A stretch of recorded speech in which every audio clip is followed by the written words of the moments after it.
So I got into the trade just through passion for cars, wanting to sort of work on my own vehicles myself, and just didn't sort of have the skills or the tools. And a lot of the hot rod shops really sort of demanded some welding experience. So I did a Boilermaker's apprenticeship, which took me through to my mid-20s. Just wanted to take that next step into the automotive passion. I wanted to sort of live the dream a little bit. My name's Browne, and this is my business, Browne's Metalcraft.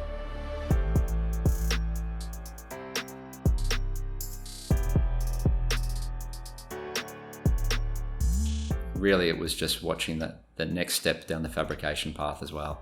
Through the internet mostly, just sort of seeing some of the talent around the world and seeing what people can do with metal just really started to open my eyes as to what was available and what you could do and how you could do it. And that blew my mind. That sort of gave my brain something to latch onto and something to strive towards skill-wise. And one thing led to another, and that's sort of what's pushed me all the way through, is to just keep pushing that envelope.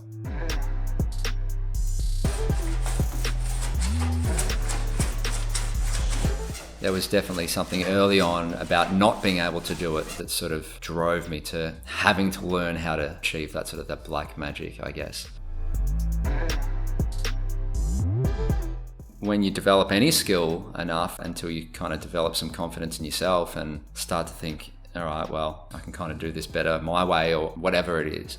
So my plan of attack was basically work for as many coach builders as I could that I had respect for and develop like a kind of a super skill set. And I did just that, and I contracted for a few years, and just some work opportunities arose, and it was kind of a matter of I had too much work after hours to handle after hours, but not quite enough to sort of go full time. And I had an opportunity to share a workspace, and I jumped at that.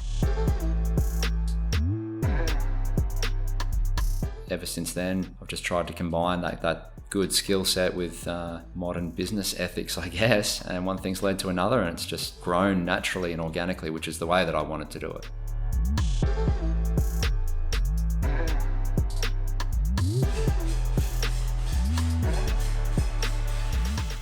Our approach to projects now is pretty simple. Our business tagline is metal shaping and special projects. Any aluminium hand-built cars that need to be restored or need parts made for them, anywhere from the 20s all the way through to 60s and 70s.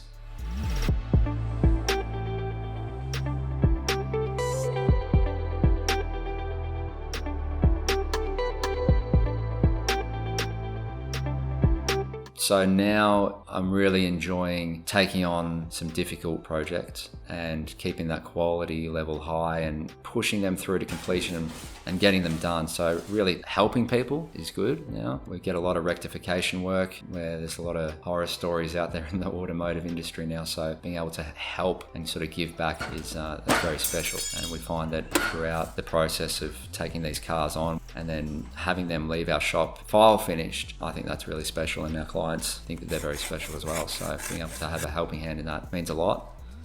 Also now starting to train up some younger people, it's also nice to be able to sort of give back and provide some opportunities that I was given as well. So for anyone that's young and interested and talented and driven and has a good attitude, more than happy to give those skills a sort of a new life and keep it alive.